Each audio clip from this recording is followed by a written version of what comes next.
Hello everyone, welcome today. So I'm going to compare three new sets of in-ear monitors that I think will interest you guys. If you don't want to spend over $150, these three sets are currently my favorite budget earphones that you should really consider. This is the Kiwi Quartet earphone. It has 4 drivers in it. It's a hybrid, 2 dynamic drivers, 2 balanced ambassador drivers. You then have the very popular Olina. This is the Tripowin Bad Guy Olina. It's a collaboration between Bad Guy and Tripowin. It's a single dynamic driver, and then you have another single dynamic driver that has been my favorite earphone for several years now, which is the Ibasso IT00. Now I know there are so many other budget sets around the $120 price tag that will be very suiting for so many people, but I will explain why these three are kind of like my favorite and what they do. First of all, this is a very much a V-shaped tuned earphone. The way Kiwi is designed and tuned this set, they made this set to sound very much bass heavy. You know, it's very good. Like the dynamic drivers are doing a very good job in terms of giving you the potency in the low end. This set is the deepest sounding bass heavy earphone I think I've ever heard, around the $150 price tag. I know you can actually buy something a lot better that will have more bass, but with more punch and slam. But this is very strong. The bass is hard hitting. If you need something else that can do that kind of bass, you then go for the Ibasso IT00. The thing with the IT00 is that it has similar bass as this. The only problem with this is that I don't think the drivers were well designed, so they distort at a higher volume. So if you are playing a movie and it gets to that action rumble scene, it distorts because of the drivers were not designed very well. That was the only problem I had with the Ibasso IT00 over the years. But for music, it is fantastic. It is perfect. The other problem with the IT00 is that it's using MMCX. So over time, one ear stopped working. Not necessarily like the driver or anything went bad. I think it's the connectors. So the connectors wear out with time. So I don't like MMCX. This is the problem I have with MMCX. The earphone is fine, but MMCX connectors can damage earphones in general, and I don't like it. I just don't like it because of that design. I've always wanted earphones with 2-pin connection, but then again, if you buy a more expensive set that has very good connectors, like even if it's MMCX, you would use it for a very long time. But just know this: MMCX over time wears out and gets bad. So just know this. But then again, when we now look at the Olina is a neutral set. It's a neutral to a bright set. So the thing with this set is that Bad Guy first tuned this to be more or less studio-like in terms of its sound tuning. So if you liked something that is very neutral, you didn't want emphasis in bass or treble too much, the guy wanted this to sound like that. But the problem was that he made it too neutral and it became more like leaning to that bright side of things. So it's a bright tuned earphone. If you like detail, you can go for this. It has clarity. The problem I have with this earphone is that if I'm playing anything that has bass, it becomes a huge problem because I don't hear it. It doesn't slam. It doesn't have any impact.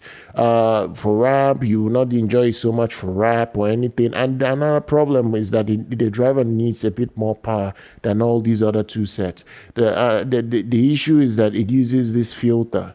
This filter is a bit of a problem. Even if you wanted to improve the bass, you have to double up the filter. I have the filters in my bag, and that's a bit of a problem. And the filter falls off whenever you take off the ear tip. If I wanted to clean out the ear tips that I have on it, so it falls off and it becomes a big problem. It almost makes the filter redundant and useless. So the company has to fix this stuff. I know they've released the Olina 2. They have the second generation Olina that is good for a lot of audiophiles right now. I don't think they're complaining about the second generation set, but I don't have the second generation set. I have the first generation set. It's a bright set. for me, it's a precedent. This is not my type of tuning. It's good. I enjoyed it for what it was, but it's not my style. This is my style of tuning. I like something that has impact, authority in the bass region. This set is very good with bass. The only thing is that maybe some people might see it as overwhelming in some cases. And another problem again with the Kiwi is that maybe the mids might not be what people would want. You know, mids is something that will take a hit if you have a lot of bass at times. You know, the mids gets kind of like in the background. There are detail you might not be able to pick up because the bass is trying to give you that smoothness over the treble. Then again, this doesn't have too much of any sibilance. There won't be sibilance because you already have very good bass. It's covering up any, at least it's smoothing out that top end or that upper mid frequency that will expose sibilance to you. It doesn't do that much on this.